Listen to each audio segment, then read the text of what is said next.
Hello and welcome to Soups and Sabers. My name is Jordan, and today we are catching up on the latest of the MCU news. We're about a little more than 2 weeks away from the release of the latest installment in the MCU with Spider-Man Brand New Day hitting theaters on July 31st. So, uh, so just on my own today here is we're going to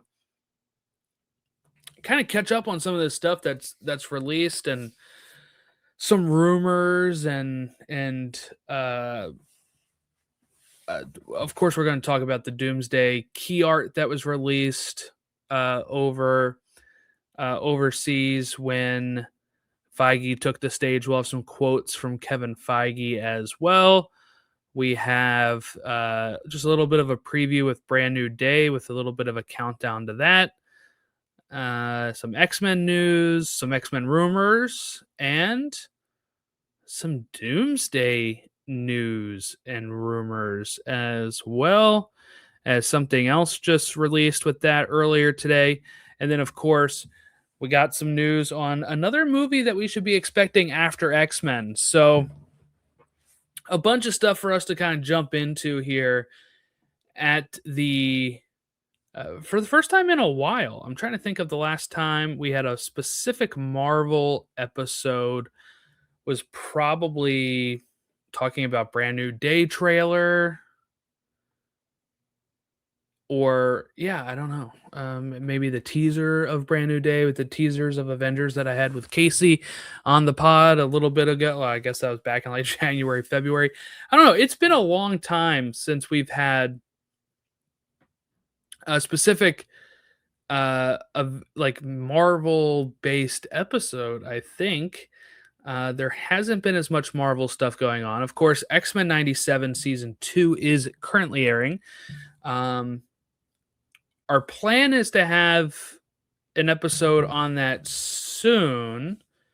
Possibly 2 episodes on that season, whether like the midway point and then the finale, or just a catch up at the end of the season where we can dive into all of the episodes of X-Men 97.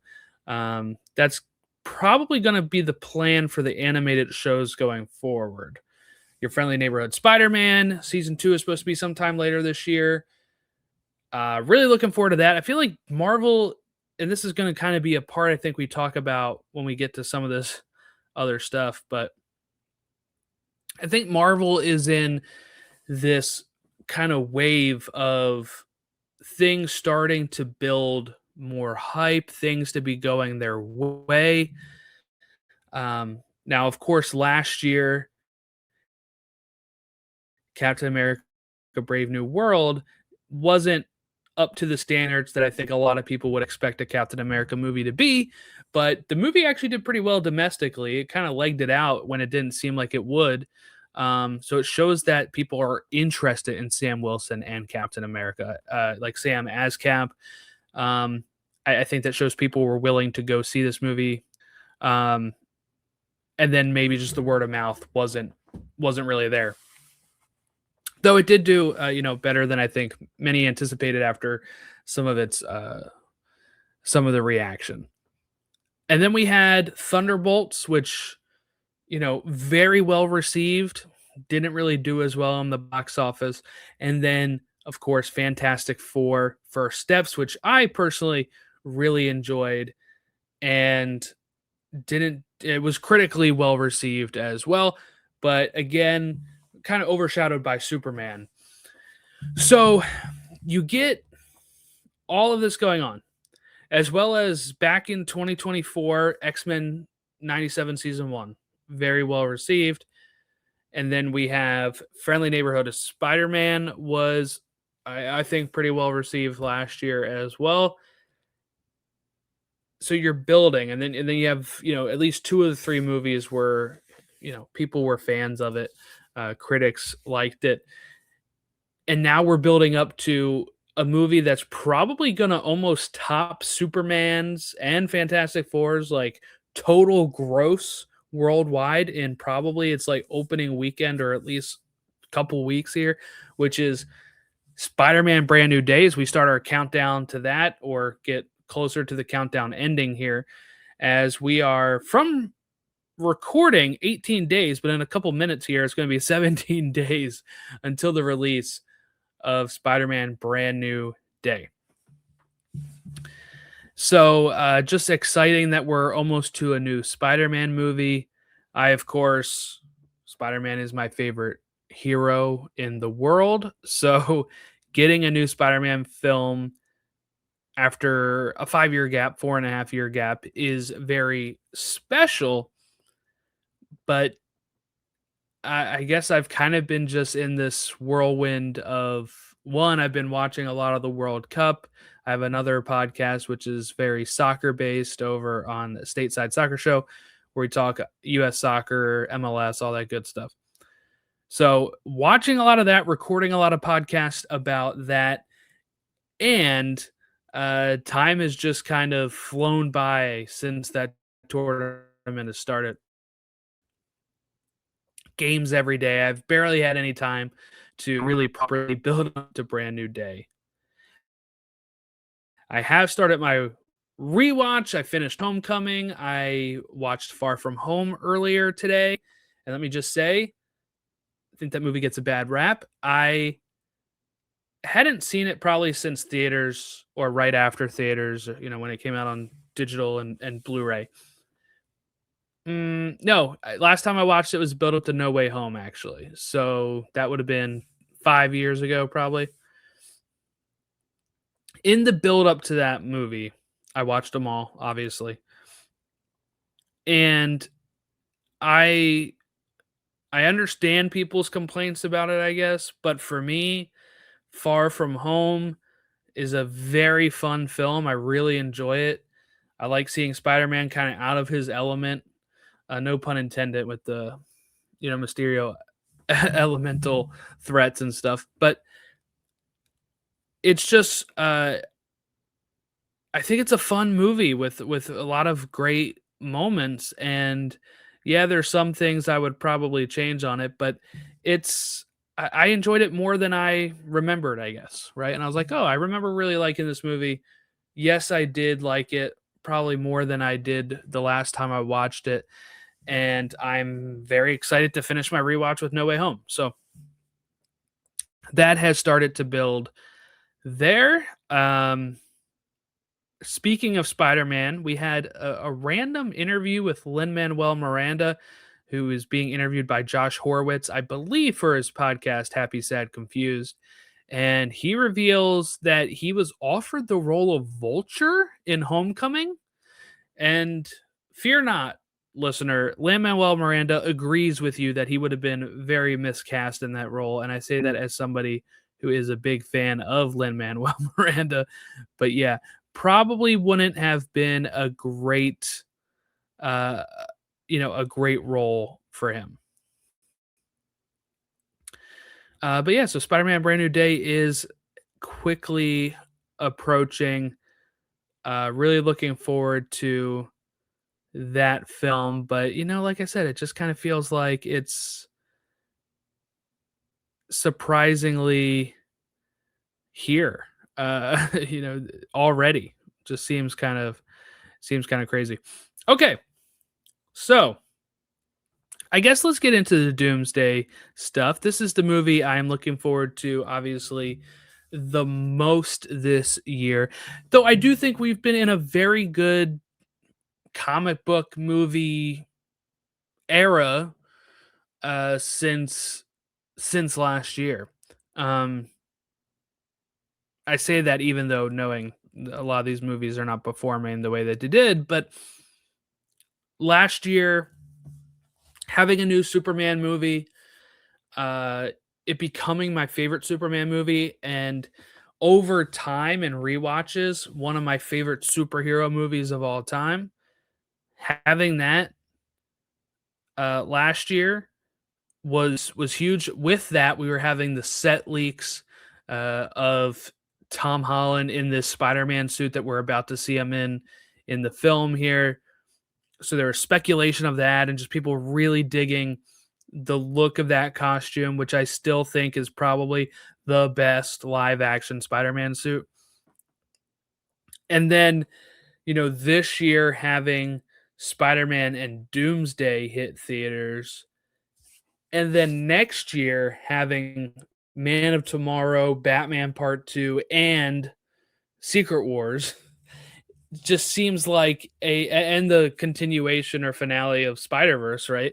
Seems like since last year, 2025, and also last year having a Fantastic Four movie that was very enjoyable compared to some of that history in the franchise, it seems like we're getting kind of back to I know the box office will not lead you to believe it, but I am personally very, very uh optimistic about the future of the MCU and the DCU. I know the DCU has a lot going on with, Paramount potentially buying them, and then today you had, a few of the states trying to block that merger, which then puts kind of stuff back in the hands of WB. And then you have the questions of, oh, Supergirl was this big bomb. Unfortunately, is how is this going to do? I think Clayface will probably help turn that around, and then eventually, Man of Tomorrow and Batman Part 2 will probably help next year. But it's just been a lot of questions when it comes to superhero media on social media, and just people being very pessimistic and very uh, sarcastic, or I'm trying to think of the word I'm looking for here. Very just kind of weird about it, I guess is one way I'll put it. So and part of that followed with this Doomsday key art that was released. Andy Park unfortunately was let go. I don't know if we really had the time to cover it on here, but Marvel got rid of their visual development uh, team, and with that, obviously they do these great art books. I'm looking right now at the Homecoming one at my feet. I also have an Endgame one, and Superman, which is not MCU, but they do these great art books, and they do all the great concept art, and it was so I'll say it is unfortunate everybody lost their job in that department. Ryan Meinerding, who I have his art book here too, um is still like leading as like a figurehead of it, and then I guess the goal is to rehire these people as contractors throughout the next projects. But this was Andy Park's like last movie he worked on, supposedly Doomsday here, or Doomsday and Secret Wars. I forget what his tweet was. The last one of those that he worked on as a full-time employee of Marvel. I do think they'll rehire Andy Park and a lot of these other people as a contractor basis. One of the things, and this was brought up in that great MCU book that I read last year, that was released, I guess last year or the year before, talking about the reign of the MCU. It was a unique department for Marvel. Usually people just these companies contract out those concept art people anyway. So Marvel's kind of shifting to what most other studios do, but in the book and in interviews in the past and stuff, Feige and Marvel kind of bragged about, hey, we have our own department that does this, that are full time. People are not hiring these people out, so it led to consistency a lot of the times with who they have on the payroll and what those people are creating with concept art. That maybe other companies did not have. Suffice it to say, it's just a bummer how they are getting rid of that department. Now, I think I remember hearing it was Disney's call and not Marvel's. So unfortunately, it seems like Feige may have been a little out of luck there. Okay, so I'm going to share this key art. Here we go as we take a look at it. For the audio listeners here, I'm going to do my best to describe this. You've probably seen it. Originally, it leaked because it was at the event that Feige was at. People were taking pictures of it. Then this screen grab that I'm showing is from Andy Park's post on social media. So this is the official poster. It's not an AI upscale or anything like that. But I do think it was a little weird how some people have reacted to this, and I'll talk about that in a second. I want to dive into this first. Front and center is Doom with his mask on. I think that bodes well for them not constantly having the mask off, because you would think even in this key art, they would want to show Robert Downey Jr. if they're going to post this everywhere. So we've heard rumors that he is pretty much behind the mask a lot or most of the time. So I think that works well here. Of course, flanking him on each side here, Chris Evans as Steve Rogers and Pedro Pascal as Reed Richards. So, there's always these leaks, or I guess we don't even know if they're real leaks or fake leaks or what. But there were leaks that were saying that Doom and Reed don't have any sort of relationship or animosity towards each other in this movie. And I keep coming back to this and the chair reveal, and I say that has to be BS. Okay, has to be. Before this released, I only had the chair reveal to point to, and I guess the fact that it is the Reed Richards and Doctor Doom from the same universe, supposedly, right? Like we see the end credit scene of Fantastic Four. Doom is there with Franklin, with Sue, and that we saw the Latveria at the United Nations. So I do think they'll have a history, and I point to now this poster where we're talking about front and center with Doom. Left side starts with Steve, right side starts with Pedro Pascal as Reed. So to me, this is going to be the triangle here, maybe. Also, the chair announcements, right? They were all in these weird random orders, I feel like, right? But at the end, Pedro Pascal is the last name before you get Robert Downey Jr.'s chair. To me, that seems to be, we have Reed Richards right next to Dr. Doom. Now, of course, Chris Evans was not part of that stream. So he's really the only, I would say, bonus person we have on this poster so far.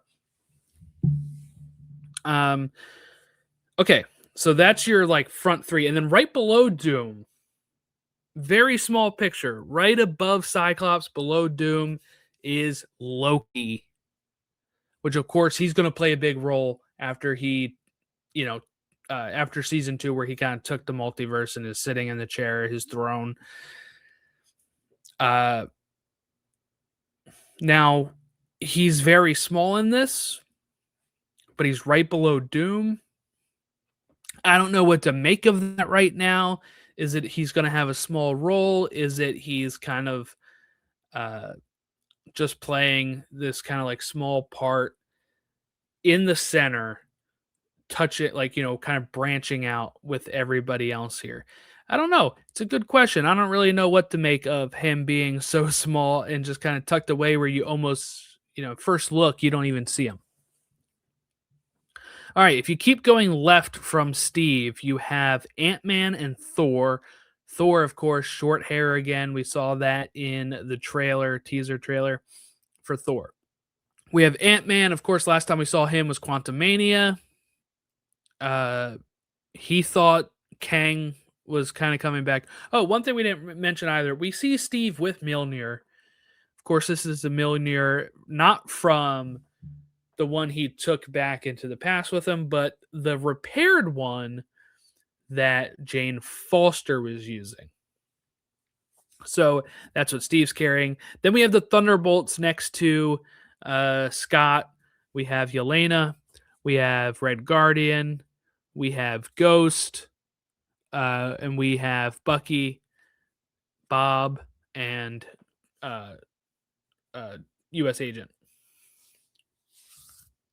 So that is what we have on Doom's left. Our left looking at Doom, Doom's right, I guess. Okay, the other way. Once you hit Pedro Pascal, you keep going. You get the rest of the Fantastic Four in new outfits. Kind of the same outfit, just having a jacket on over top. Maybe because they're taking their spaceship, it's like kind of keep them a little warm in space. But you have Invisible Woman, The Thing, and Human Torch right next to him. Above them, we get Sam and Falcon. So you get Sam, Captain America, and Falcon right there. To the right of Johnny, we get Shang-Chi. Below the Fantastic Four, we have Shuri and M'Baku. So no Namor on here, even though he was in the chair reveal. And then below Doom, below Loki, in the middle, we have the X-Men. James Marsden as Scott Summers, Cyclops. We have Beast, we have Mystique, we have Gambit, and we have Magneto and Professor Xavier. So that is the key art that we have here. Not a lot of surprises. Hardly any surprises, except for getting actually like a good look at what these characters are going to look like in the movie. I think, like I said, it was a little weird the way some people were reacting to this. It was like as if we never had the chair stream, and they're like, "Look at this cast, look at this lineup. This lineup is terrible." I'm like, we already knew these people were the cast. We already knew everything about what we're seeing here, so I'm not too worried about it. If people want to be down about it, I guess they'll be down about it. But for me, I saw this. I was hyped. I thought this looks great.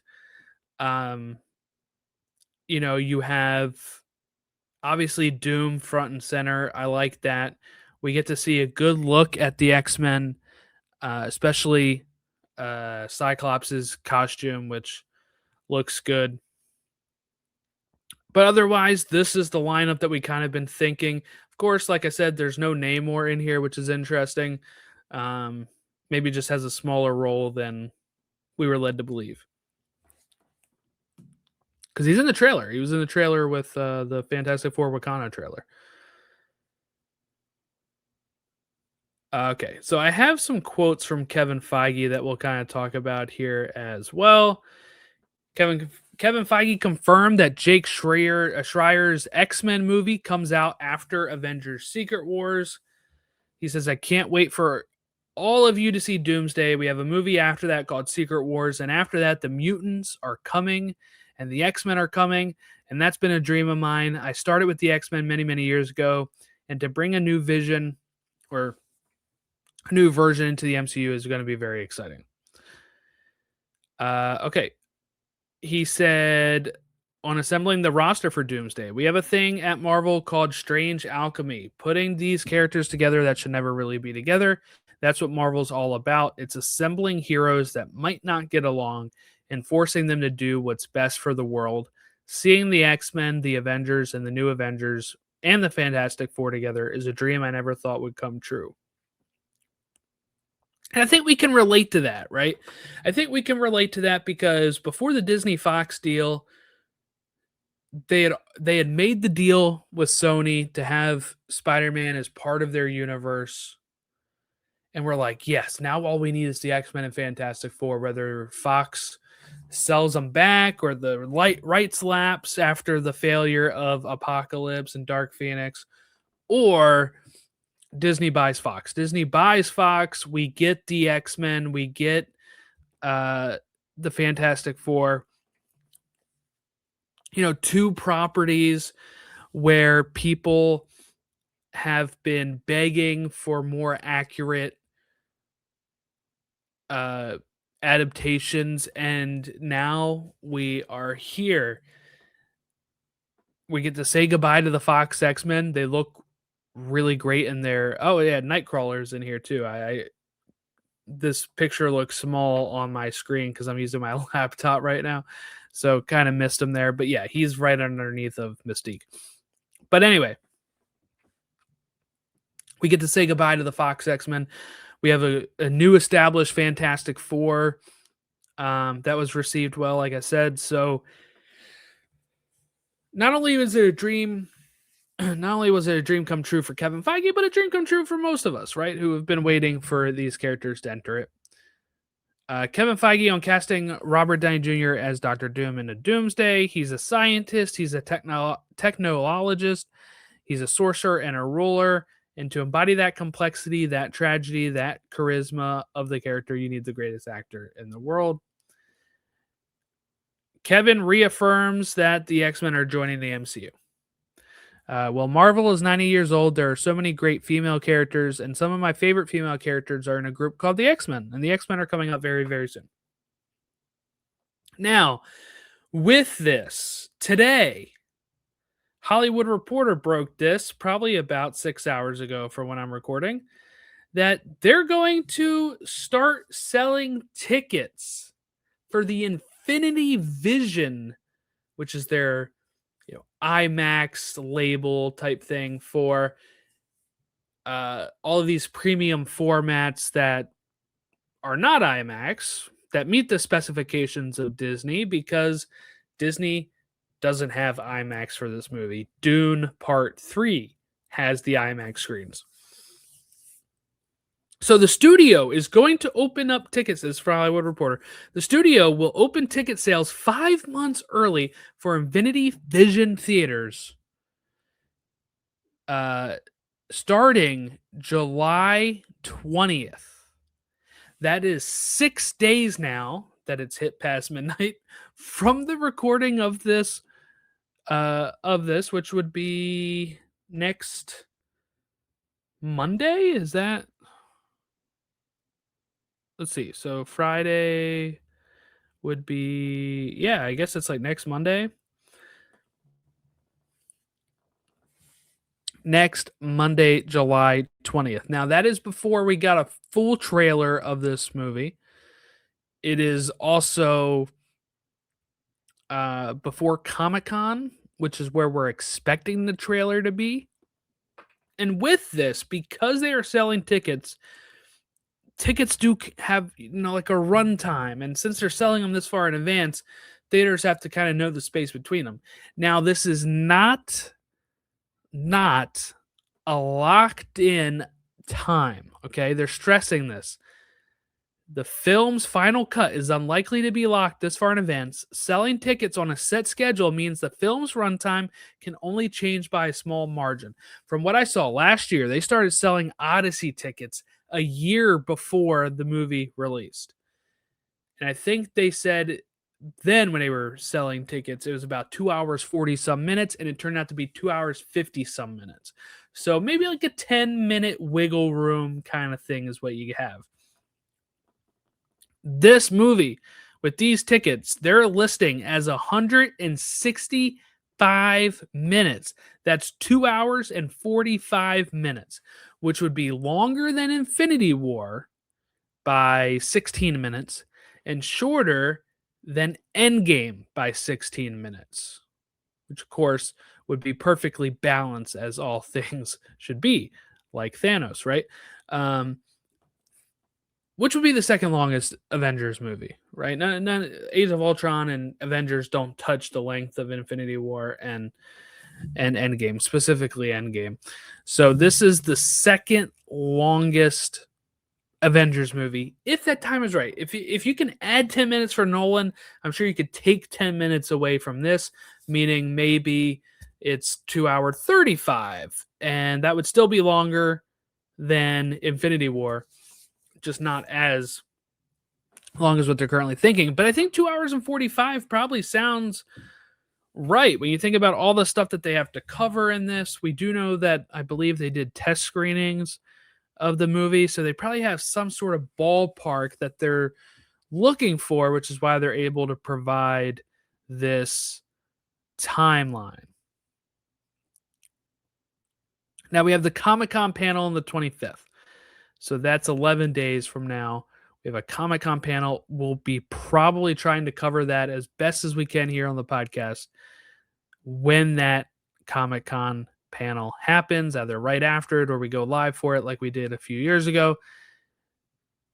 And hopefully we get the Doomsday trailer then. And then hopefully when we're going into theaters and we see Spider-Man Brand New Day, it plays before the movie.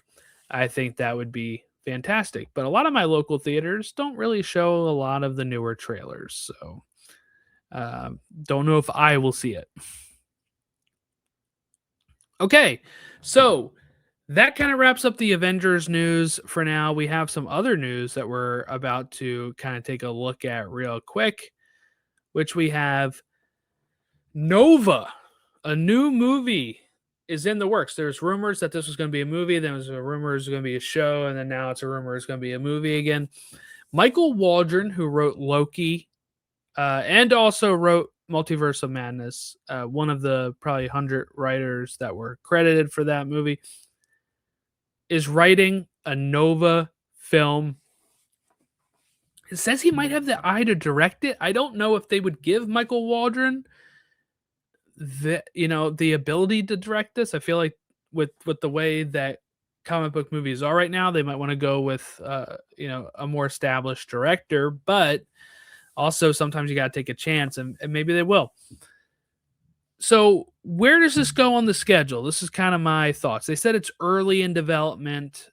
So for me, I feel like that almost rules out 2028 altogether, right? So if we look at this, we assume X-Men is May 2028. Feige's talking up the X-Men movie. There's rumors of casting. We'll get to that in a second. And Secret Wars is in December. He said it's after that, like the next thing. So to me, that'd be May of 2028. That's one of the dates Disney has set aside for an MCU film. So we have that. Then we have a July and a December 2028. So for me, I thought maybe it's too early for those, right? If it's still in very early development, I mean, obviously they'd have to film next year. He would have to finish the script and everything. Find a director if he's not directing it. I'm going to say 2029 for Nova. But for 2028, what are those other two movies? Now, of course, they don't have to be MCU movies. Sometimes they hold those dates, something falls through, they take it off of the calendar, or they just replace what movie was supposed to be there. But if we go off of that, July 2028, that'd be 3 years from Fantastic Four First Steps. I'm going to lock in my guess that would be Fantastic Four number 2. The plan, I would think, and you could say like, hey, it didn't do as well as, these other movies and stuff. We've heard rumors of sequels that unfortunately Matt Shakman will not be able to direct it because he's going off and doing what movie is going off to? He's going off and doing some movie, I forget. But the plan, I would think, right, from what we're hearing, the confidence that they're oozing out of Doomsday here, I think, is that Doomsday will do for the Fantastic Four kind of what like Infinity War helped do for characters like Doctor Strange, where his first movie made money, it was good. He is a standout in Infinity War, and his next movie almost makes $1 billion. Like, and just his popularity, the memes of him looking at all the different timelines and stuff, him appearing in Spider-Man No Way Home and stuff, really helped kind of build up that character. And what I would guess is, the thought is, if Reed Richards and the rest of the Fantastic Four do have kind of bigger roles, since Doom is one of their villains, that they will be standout characters in Doomsday and Secret Wars. So if the movies do well, if they're well received and those characters are received well, it maybe gets those casuals back on board who are there to watch the return of Steve Rogers or the return of Robert Downey Jr., then say, hey, I actually really liked those characters. The same way that they maybe went to see Infinity War for Tony Stark and Cap, they come out of it saying, oh, I really enjoyed Doctor Strange. They now come out of Doomsday and Secret Wars saying, I really enjoyed Fantastic Four characters. I'm so glad I caught up on that on Disney Plus before this movie. Or if they didn't, now I have to go watch that movie because I really enjoyed them and see how that is. And then they get a bump. It won't be as big as a bump of what we're talking about back in, pre-COVID, but they get a little bit of bump, they get a popularity boost, and then they're good to go. I don't think you'd be able to wait much longer for Fantastic Four from there. December 2028 is another one for me. I kind of have this locked in as Doctor Strange 3 or Black Panther 3. We've heard that Ryan Coogler was working on Black Panther 3, so I feel like that one might be closer. I think before there was a February 2028 date, and I don't think that's there anymore. If it is still there, I could see Black Panther being there as well. But I do think Black Panther 3 or Doctor Strange 3 are almost the safer bets to bet on. But with the December period, it almost makes me think it's an event film. They've been saving those for the Star Wars releases or, Doomsday and Secret Wars. And they had also released, what else was I thinking there? But the December films have been kind of, No Way Home, have been kind of the big event tentpoles right now, because they appeal to casuals, because they appeal to the fact that people are out of school and out of work for the holidays and stuff and can go to the movies and rewatch the movie or just kind of get it like that. So I'm kind of wondering if that's potentially an event film. People were talking rumors of Secret Wars being broken into two. Maybe it could be something like that. Who knows? And then I have Nova's 2029. I don't think they had any dates set up for that yet, but that would be my guess if it happens, 2029. And then the question is just how do you do it? Which Nova do you use? And do you tie in the destruction of Xandar from that's mentioned in Infinity War into it, or is it too far of a distance now? I don't know. And then kind of to wrap it up here, today, not long after the news of the Nova movie, that was reported by Deadline, by the way, so official trade. Something not confirmed by those is rumors of who's playing Magneto. And at first, My Time to Shine, hello, leaker, says that Adam Driver is in the movie. APOC Horseman, who is one of the leakers who's pretty well connected, says that they can confirm he is playing Magneto. And that kind of was crazy to read at that point. I think Adam Driver would be good. I do. I think if you look at him with his long hair, and if he has his long hair, and you look at how Magneto a lot of times has long hair, you can kind of see it. Not just for the hair, obviously, but I'm just saying, like, he kind of looks like he could be Magneto. He's got the acting chops. He's one of my favorite parts of the Star Wars sequel trilogy. I loved Kylo Ren. So it would be interesting him having to put on another helmet here. But I just don't know if I believe it yet. Obviously a lot of these leakers were completely wrong about Fantastic Four for a while. So just kind of seeing how it goes. But if there's already, look, they're probably going to start filming, if it's a May 2028 movie, by next year, which means at some point they're going to get cast released and all that kind of stuff. So it is possible. It is possible. Of course, it's also possible because they might want to announce this stuff at Comic-Con. So we might have big stuff with that.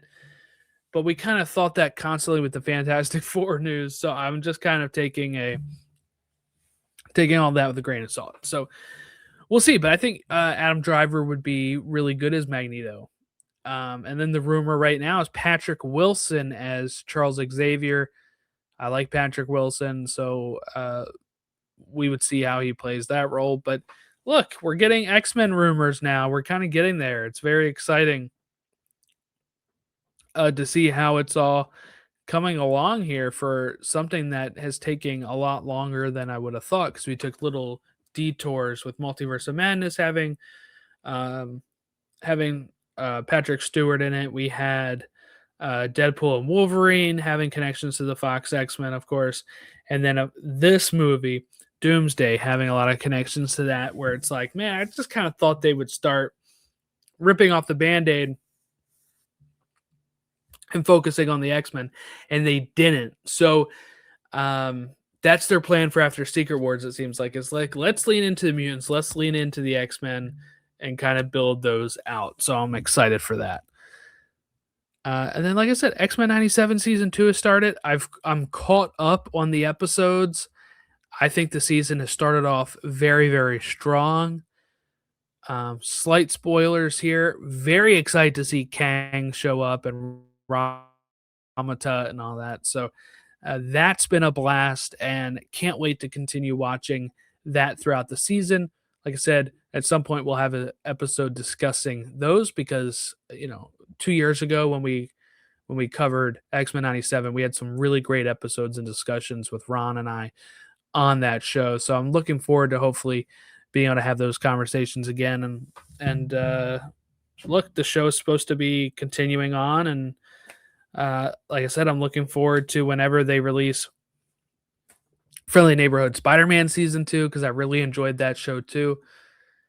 We're in a good era right now. I do think that.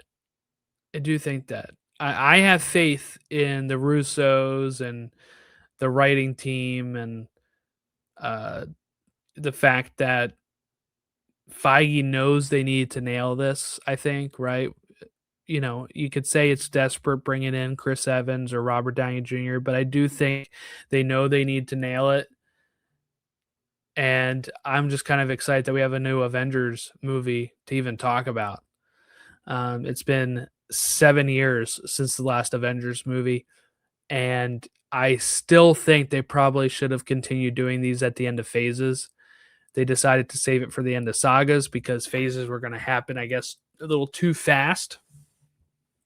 It's also crazy to think that we were already supposed to have Kang Dynasty released by now, and that at one point when they announced those, whenever that was, I guess 2021, that they were supposed to be 6 months apart. So I don't know how that would have worked out. Maybe it was a little too ambitious at that point, but part of me wishes I could hop into some alternate universe and see what those movies were like and how they were received, and come back and report on it, because um, it's just one of those things where you'll always be like, what, even with Jonathan Major's Legal Trouble, apparently they were already looking at moving on after people weren't really digging the Quantumania storyline. And part of me just wishes I could see how they would have handled that, whether a recast or in another universe where he's not in trouble and the movie releases, and see how that would be as a movie, as an entertainment. But sadly, we can't live like that. We can't do that stuff. So for me, we'll just have to see how Doomsday is. But I think one positive is that we got the Russo brothers back, and I'm excited to take a look and see what they have in store for us. But I think that's it. I went on for probably way more than I thought I would. 45 minutes here of talking by myself about these MCU films. But like I said before, overall, I'm usually an optimistic guy. I do think I will enjoy Doomsday and Secret Wars, but it's one step at a time. We'll have to see what it's like when we get to December. Hopefully the trailer comes out of the next week. Hopefully it's a great Comic-Con discussion that we can have in the next 11 days. Thank you all for watching and listening along. You can follow us at Supes and Sabers on all of our social media. Those tweets and posts are usually posted by me, so you can follow me there. Thank you all for watching and listening along. We'll catch you next time, probably when we discuss either a Doomsday trailer or Comic Con before we dive into Brand New Day.